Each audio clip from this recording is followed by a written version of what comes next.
Welcome back to mantalk.ke, guys. Another week, another episode, and we're so glad for the response on the last one, the comments, the DMs. We'll get into an email later. But yes, thank you. No. There's an email. Stick around. We're gonna talk. Yeah, we didn't even talk about the email. Okay, Okay, let me finish the intro. We're gonna get to the email, guys. So stick around for that. Yeah. So I have to say a massive thank you to everybody. It's my first week back in Nairobi, and going out and about, I've seen somebody every day that I've been out that listens to Man Talk. So those interactions have been amazing. Shout out to everyone that's come up to us and said they love the episodes, told me their favorite part. If you do see us, come and tell us your favorite part. We love it. It's been such positive interaction. So thank you to everyone. Thank you. Oscar, do we go into the email now? Because I feel like we're talking about interactions. Yeah. Do you want us to go? Yeah. Do you want us? First of all, as Oscar, I'm very offended. I noticed that it was you sent it to mantalk.ke. It was addressed to Dear Mwenda. Yeah. Yeah. Yes. Yeah. My name is not Mwenda, but his is. Hey, and it was a very passionate 4-page letter. I feel we did ask for it. I said in one of the episodes, I said that I wish women were more romantic, and I wish they were like Aaliyah back in the day, and they were okay in writing a 4-page love letter. Yeah. I didn't say write me a 4-page love letter. But you I did. just said, You did. I said it was an example. It was a very well written letter. I think it was very well structured. To be fair, she is very creative in her writing. So I'm not sure if it's a she or a he though. It's definitely a she. I can tell from the linguistic skills that she had. It was a glorious letter. So thank you to that person. I will be responding within 5 to 10 business working days. Yes. So thank you for that episode. That email. Now, let's jump into what this week is about. I don't think it was. Would you say it's inspired by something that's happened recently to us, or it's just a topic we want to talk about? I have a story that will introduce the topic perfectly. That was a leading question, please. Yes, I will. So, I've come across a lot of creatives and a lot of people who are in the professional market, and I think that they share a similar issue, which is, I think a lot of people who are working are bad negotiators in the sense that they don't know how to get themselves deals that make them happy and that reflect real value in the businesses and in their professional lives.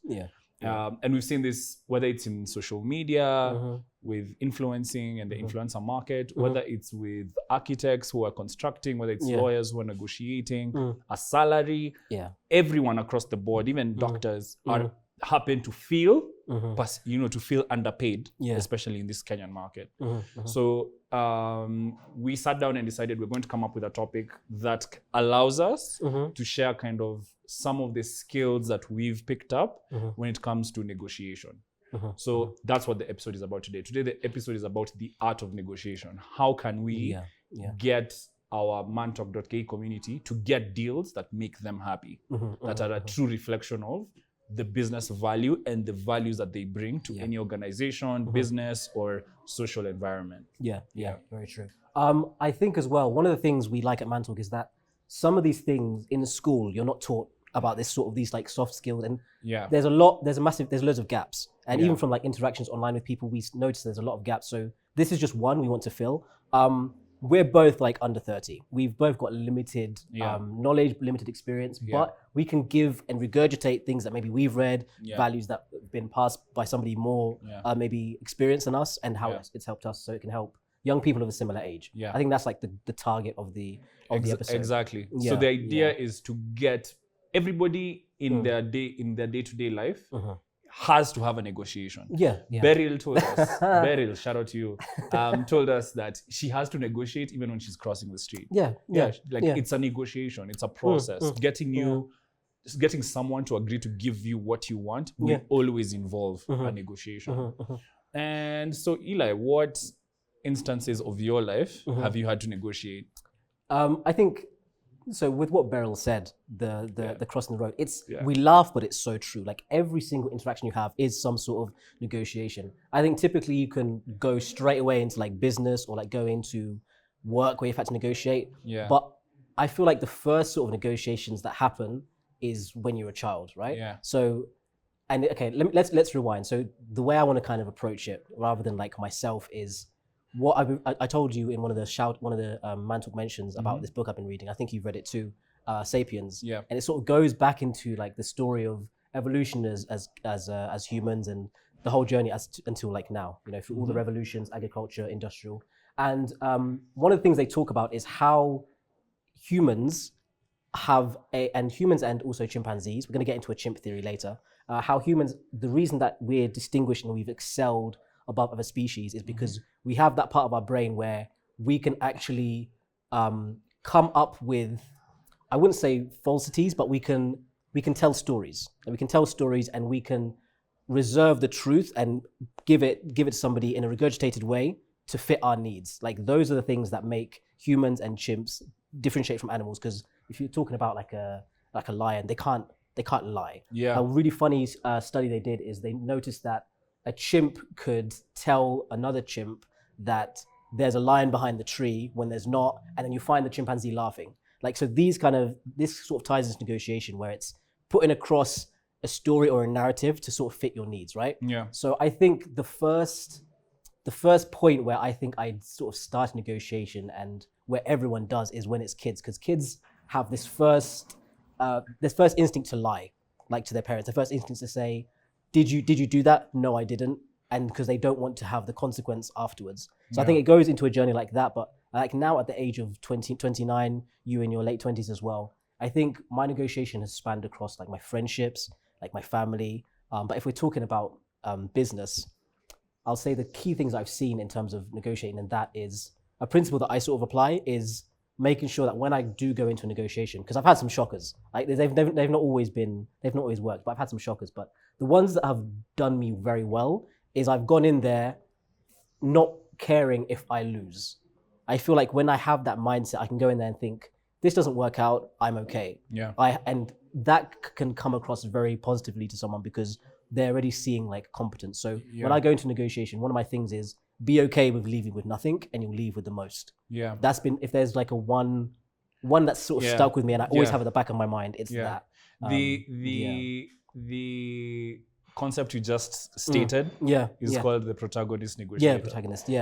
So like when you sit down and negotiate with someone, you've already measured the alternatives to yourself. So you know that every negotiation that you enter, you're either going to end up better off. You know that you're the best possible option. And that the person negotiating with you, when you measure yourself against the alternatives you have for them, you have certain strategic pieces of information that substantially differentiate you from everyone else. So you see, that's why when you enter a meeting, you know the alternatives. You understand what opportunities are there for the person who's entering the negotiation room with you, and what opportunities you present to them. So that position of the protagonist negotiator is absolutely essential. If you don't do your due diligence and understand what their needs are, vis-a-vis how you can match their needs, you're not ready for negotiation. You're not ready for negotiation at all. A really good sort of example of that is and before this I'm going to write up my hand so I don't forget the terminology. And the guy who spoke about this, he's called Chris Voss. So his background is he used to work in the FBI, and then now he sort of trains business and high performing people to be able to negotiate and get the best out of their life and across the board. But some of the principles, I'll just say one, then we'll get into them later. But some of the principles he says, sort of tying in line with what you said about the protagonist negotiation, is also it kind of when you match the two, if you go in there and he says to go into negotiations, yes, with your due diligence, and with that due diligence, having it's called tactical empathy. So you're not going into negotiation thinking this person is the company. You're going into there thinking who is this person, not the situation. And when you're having that interaction with the person, there's certain like steps you can take to be able to remove them from maybe their corporate role and where their mindset would have been before you came. And it's called active listening, right? So when you're actively listening to this person, when you're negotiation, you've learned about them, you've gone on their LinkedIn, you tried to find out something about them. And now when you're there, like you said, you're using that due diligence and you manage to like extract their human side to be able to now connect with them on a basis that's not just professional or what we're trying to sort of achieve here. And there's a really interesting tactic that he says to use when you're doing that. So say me and you are talking, right? And I've picked up that maybe you're a big basketball fan, right? Or the way you approach life, I've sort of figured that out from you. What they say is to get to that space where you've understood the person is while you're talking to use things that's something called mirroring, right? So whenever you sort of say a sentence, you say a sentence, you'll say the way these lights are on set is really upsetting me, and the way it's going on my left ear, right? Yeah. And then I'll respond like, yeah, you're right. You know, the way the lights are coming across to your left ear is really, and you lead with the end of their sentence. Yeah. So all of these factors that we're saying, like the due diligence and then the tactical like empathy, when you're sort of using all of that, you get yourself in a conversation with somebody and you lose all of the airs and graces, and you're managing to have a one-on-one. Yeah. And at the back of your mind, you don't mind leaving with nothing, and you manage to extract the most out of the negotiation. Yeah. Okay. Yeah. First of all, that's a very shrewd skill, because who you end up negotiating with is you end up negotiating with the person in front of you rather than the organization itself and the responsibilities and negotiating position that they're in.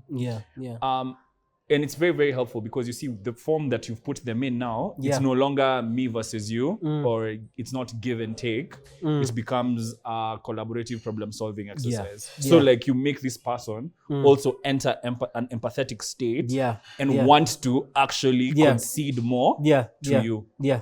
It's so true. Wait, the term is called collaborative questions, right? So what you explain is There you collaborative go. questions, Yeah, right? yeah. So for instance, like somebody says, like your landlord, like your landlord is saying that, you know, I need my rent, but when you're using the collaborative questions, you're making him answer questions and do the work for you. So you'd be like, wait, but how do you think I'll be able to pay this rent when this is my salary? And then you say, okay, maybe you'll be able, and now he's doing the work. You're now left there and he's figuring it out for you. Then together you've sort of come into a negotiation conclusion. totally requires collaborative problem solving. If you're constantly entering a room and it's me versus you and it's completely adversarial, you will not enter a facilitative strategic position that's like positive for you. So, and how you get there, especially when you're sitting down and analyzing a situation that you're in vis-a-vis, let's take the landlord example. Because I think that's a good example. The landlord example, let's say he decides to hike the rent. Why is he hiking the rent? What is his rationale for hiking the rent? For you, why is it that you can't be able to make that rent as much as you don't want to shift your bargaining position? One good example would be you tell him, listen, I can't pay you X today. Go on. Do you know what I mean? I can't pay you X today, but let's enter a payment plan where this is an escalation strategy that I have. I know for a fact that I can't make that today, but what about tomorrow? How can you help me like guarantee you longevity? The money that I'm giving you today is guaranteed. How about we protect that instead of you hiking the rent? And then at a future later stage, that's something that we can have. If that landlord's priority, because he knows you have to put loss aversion in his mind. You have to put him in the situation where he's thinking, looking for new tenants, you know, he's not as collaborative as this one. You have to create a collaborative environment so that they can assist you while you assist them. So it's, don't enter negotiation thinking it's a war exercise. And here's another thing. We interrupt your podcast. I know you're enjoying it. The boys are in suits, we look fantastic, but there's something unfortunate that's happened with the footage. So I'll have to actually take you through the next points that we make using the whiteboard. Okay, let's start. Step one, there are types of negotiators. Today we're talking about negotiation. So I need you to be able to identify the type of negotiator that you are. So the first type is the blue negotiator or the analyst. This is someone like me. I'm in blue, you can tell.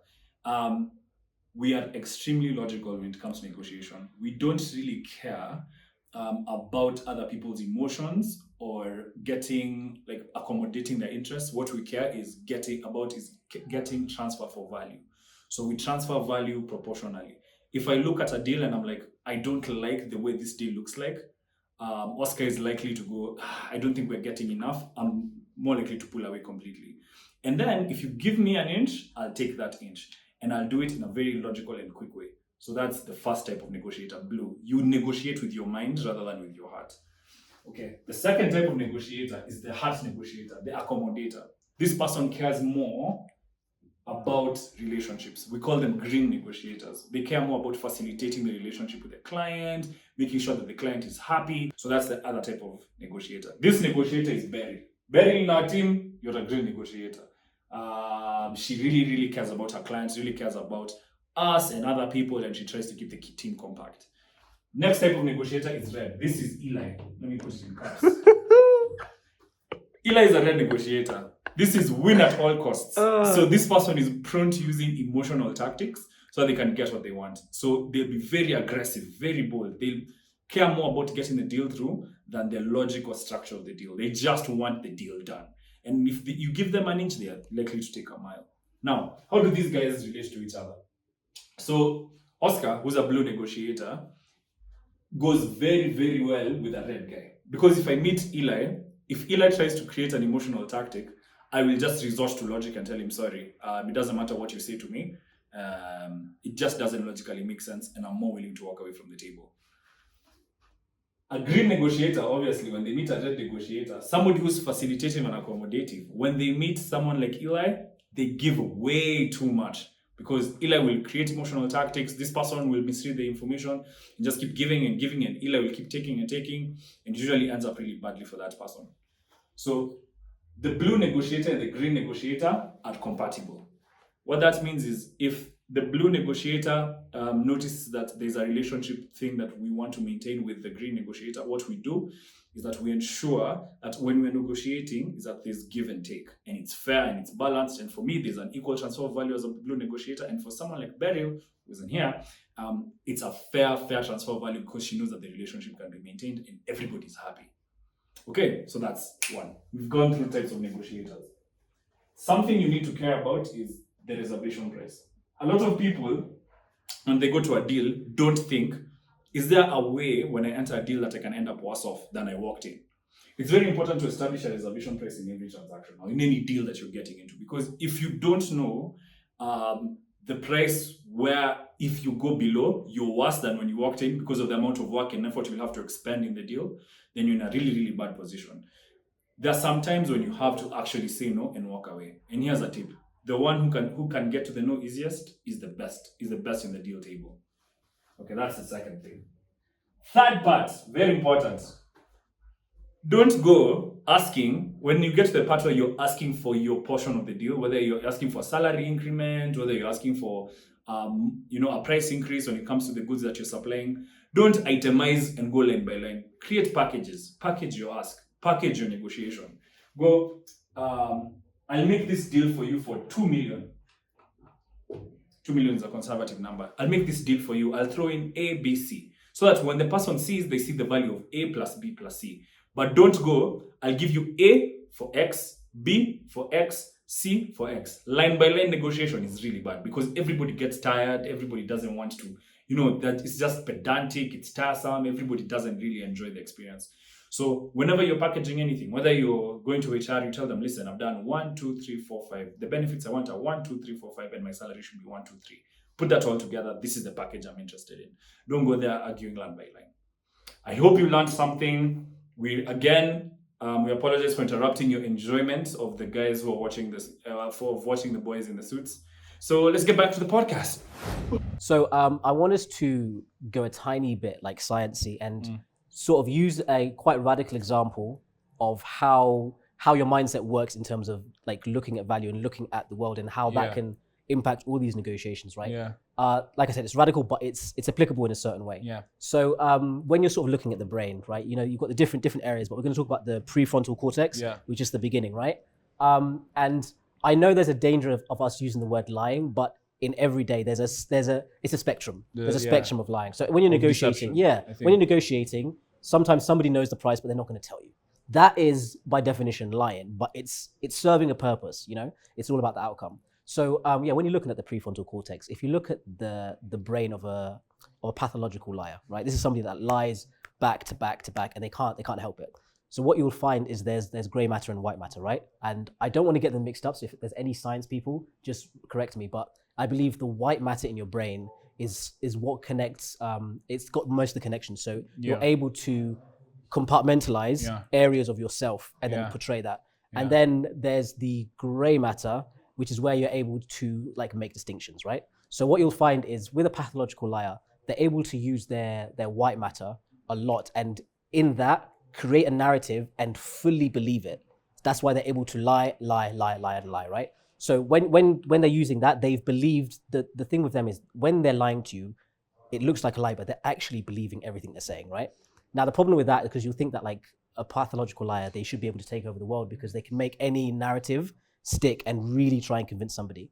But what happens is the other part of their brain, which is the gray matter, if I remember, the gray matter is that it's hard for them to see long-term and longevity and consequence, right? So they'll think in the now and they'll be like, I'm going to lie to this person and it's okay. They haven't thought in 6 months' time, this might sort of come back. The reason I use this example is to talk about the way the pathological liar uses that white matter in their brain to convince themselves of this narrative until it's completely 100%. And you can't tell that person anything at that moment because, like they said, the way their brain is sort of wired, right? Now, what I want to sort of stress to people that are going into negotiations is if you haven't been able to create a narrative that benefits you, it can be created for you when you're out there. So you'll be going out there and then someone will be able to tell you, no, what you're offering me is not X, Y, Z. And if you haven't been able to completely convince yourself of what my value is, that person, no matter what part of the red, green or anything, they're going to be able to convince you. So there's a psychological aspect of it where you need to have internalized your value, whether that's looking at peers, educating yourself on, we talk about self-development all the time, but somehow being able to maximize your opinion of yourself so that when you're negotiation, that baseline is slightly higher. It's crazy how applicable that is to everything across the board. It's true. So when we're talking about like Man Talk, like we are not the biggest podcast, we're not the biggest YouTube channel, but a lot of our value is attributed to who we are. Yeah. And so like there's certain, even when we negotiate, there's certain numbers which we just won't see. And we've left a few. And like, it's like, what? Wait, you thought, or, come on. If we're going out there into negotiation and the backlog of self-development hasn't been done, then like it happened in one of our negotiations. I won't say where, but this person tried to sort of break down our brand as a concept, us as individuals. But even though that person was maybe saying facts in terms of what we are, listen. Because of the foresight that we have of what we're doing, you can't sort of allow anything to mar that path that you're trying to create for yourself. So like you're saying, all of those things sort of tie in, and it becomes really apparent when you're talking to somebody that hasn't actually done that back work. Yeah. Because you're going to be able to just spin them. The truth about it is when you're negotiating based on the value you perceive yourself as and the amount of work you've actually done, it's a different number completely with regard to someone else's logical breakdown of the situation as it is now. And like you said, the bargaining position that you consistently occupy, if you realize that it's lower or you're at a disadvantage, then you David and Goliath the situation. You reframe the entire argument to fit your mold. My thing, there's another aspect of negotiation I've realized, and I think we talked about this in one of the episodes about the sort of creative field, is that when because now I want to take it really practical to somebody maybe trying to pursue like the digital, the content, etc. You know how we said that, if you want to, we said this in one of our really early episodes about like entrepreneurship and stuff. When you're pursuing something that you love, but the money doesn't really make sense, and you need to have something else to be able to give you that stability. So when you're negotiating with the thing you love, you're not undervaluing. So this ties in. This was when you first start shooting with these guys. If say you want to sort of like make content, and you're thinking, okay, month by month basis, these are my expenses. I want what I love. I want to be following what I love, and I want that to pay my bills. There's a massive buffer zone, and it varies for everybody, where it might really dampen even your enthusiasm for what you quote unquote love. Because if you've sort of gone in there and you've thrown all your eggs in the content creation basket, right? And then you're going to these negotiations and you're leaving with much less because you're desperate. Like you're like, I need to get my money from this.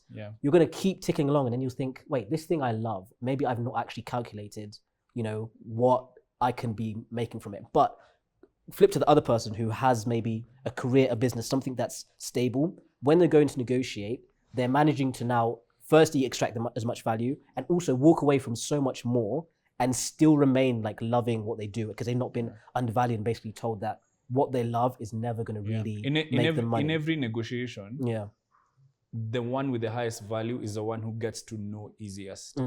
So if you're in that, always make sure you can say no. A lot of people, like I said, you enter negotiation focusing on the agreement, just getting the deal through, however it will happen, instead of the quality of the deal.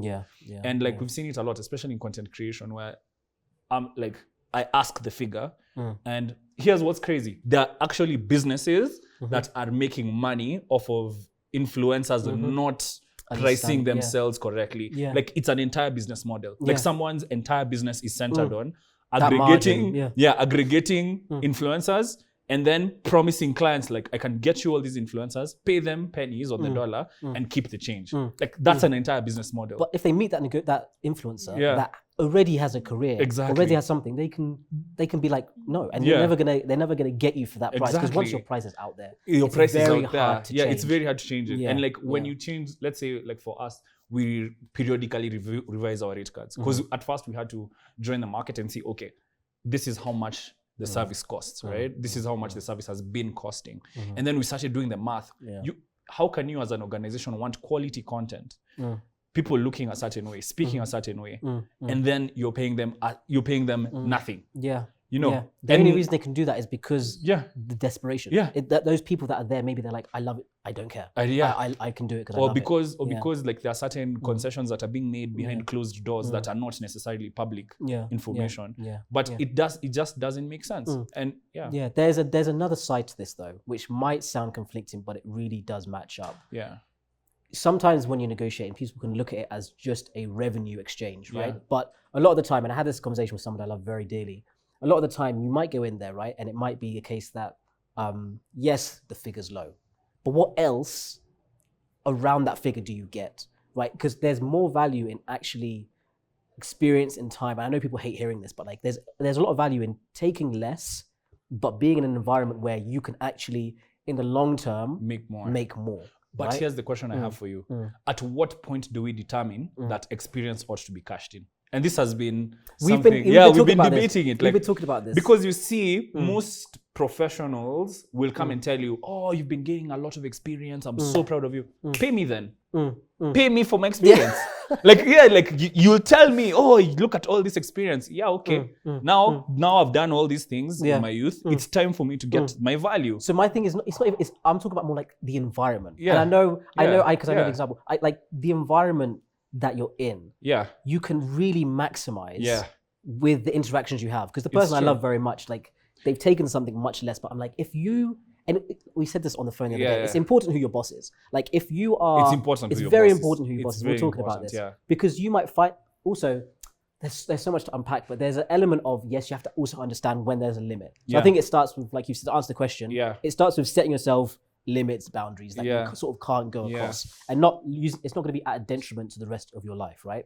But there's somewhere you can say, I'm going to extract as much value from this person, and if I reach my deadline that I've set in my mind, like that if we go past a year, 2 years, and I've still not seen the value that I thought I'd get, I have to sort of move on. But while you're there, like you can extract so much, and that goes, I feel like it goes across the board. I know it's not like the sexy thing to say, stick it out, but there is some truth in it if you have a boundary. When you're young, I'll tell you, when you're young, not many responsibilities.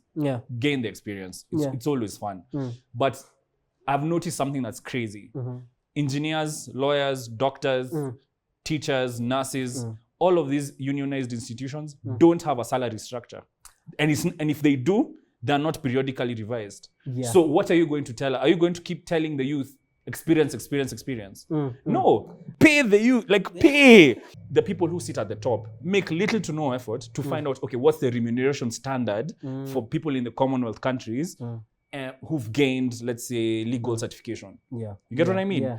How can we standardize salaries for the youth? Instead, it's become this system where people are sitting people are sitting, in top, in like organizations and saying, or in an organization like a company, and saying, okay, what is the market alternative instead of what should be the market standard? The negotiating position for the youth is really, really bad.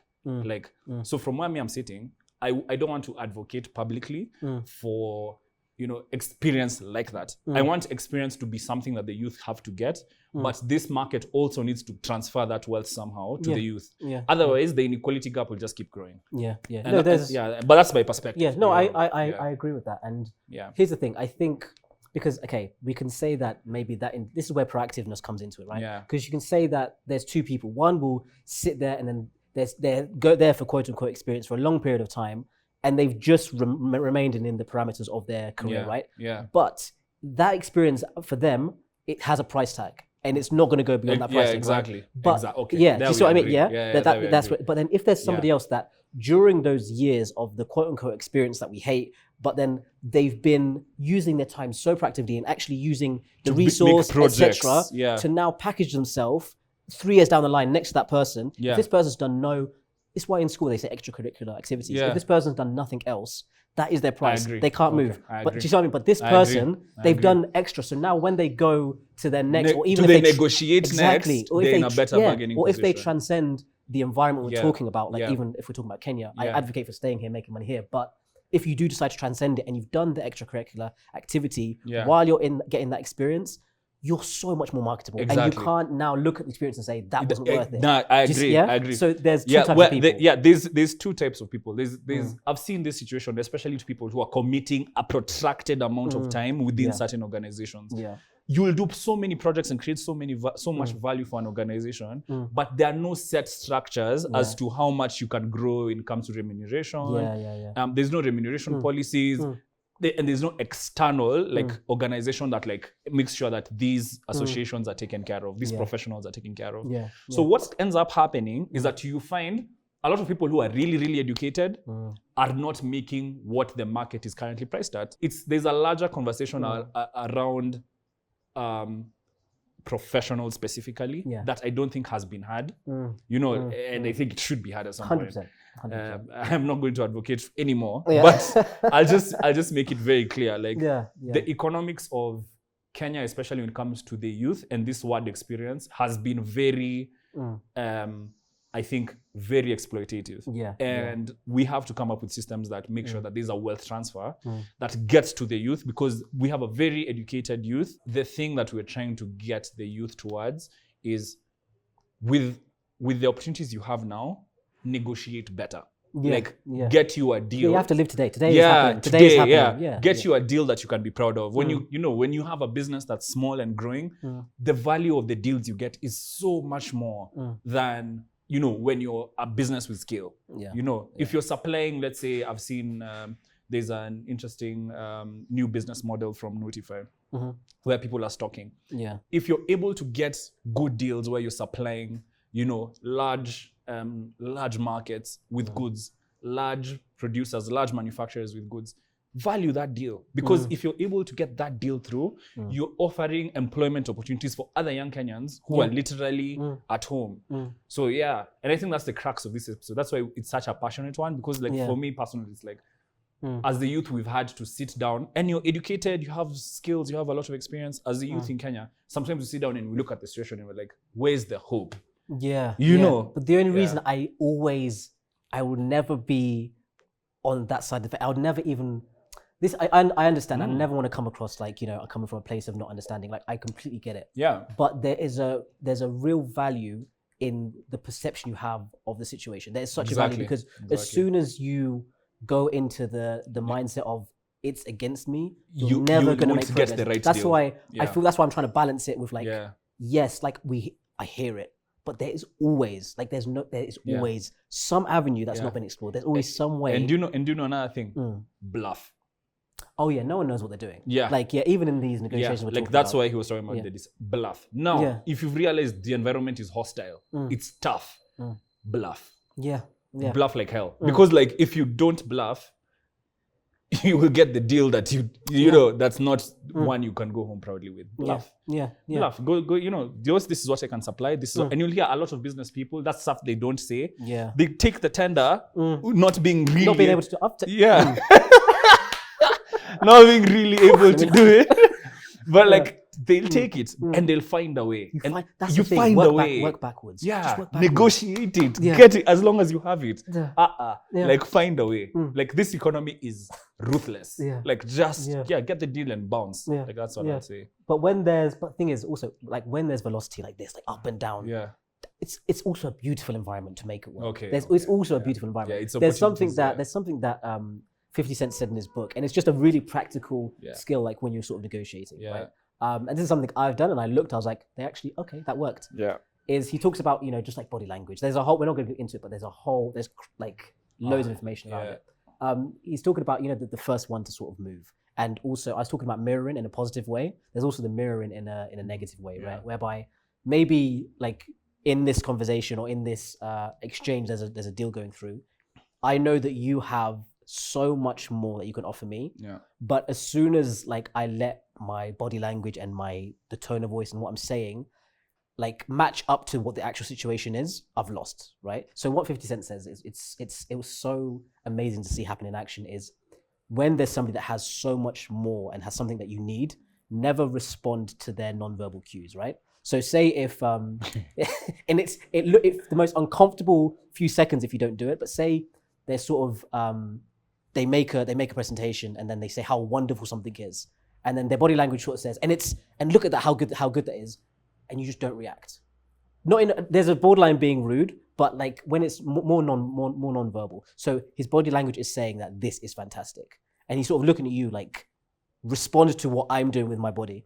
If you're still in that moment, then it makes that person have to think, okay, he's not responding, and I'm not leading this non-verbal exchange. It's in his book, Hustle Harder or something like that. But I used it once or twice. And now watching somebody that had more than me fidget around to try and figure out how I can get this person back engaged on board is the weirdest. Firstly, it's so uncomfortable, like not reacting, because your initial reaction when somebody like nods at you is to nod back, or to sort of prompts you is to respond to that prompt. But if you sit there for the three or so seconds that's uncomfortable, it's like watching magic happen.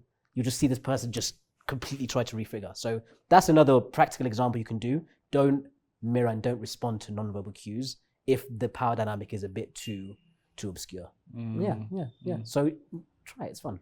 Yeah, it's fun, so but it's uncomfortable. Like, it's like that's basically bluffing. Yeah, bluffing, but now non-verbal. Yeah, you have to, especially if you're young and you're trying to get that first contract that might change your life. Yeah, you can't supply it. You don't figure out how you do it. But that comes from being able to say to yourself, "I can supply it." So channel your pathological liar. Channel it. Channel it. Make the narrative so apparent in your mind. No, I wouldn't call it a pathological liar, but no, like I'm just talking about the brain thing I was talking about. But no, that's the art of negotiation. Yeah, good one. Did we do the Man Talk mentions? No. So my Man Talk mention, I've just started watching it. It's a bit of a weird one. I like to go one episode like academic or very intense, and one episode just go and enjoy yourself. Yeah. And this kind of ties into the bluffing we're talking about. There's a film called The Beautiful Life of Mr. Ripley, right? It's a Matt Damon, Jude Law film back in like the 1999. And this guy is essentially manages to finesse his way into high society and completely steal somebody's identity. It links with this in a positive way, but just the way he manages to use. No, I'm saying firstly, it's an amazing film, and also just watching somebody navigate environments that he shouldn't be in and stand there and say, "No, I'm this guy," is incredible to watch. It's just a great film as well. I thought it kind of links in the Fantastic Mr. Ripley. That's what it's called. Fantastic Mr. Ripley. The one I'll suggest is go look out for the content of this fantastic writer. And she also put out an episode on negotiation from Stanford Graduate School of Business called Dr. Maggie Neal.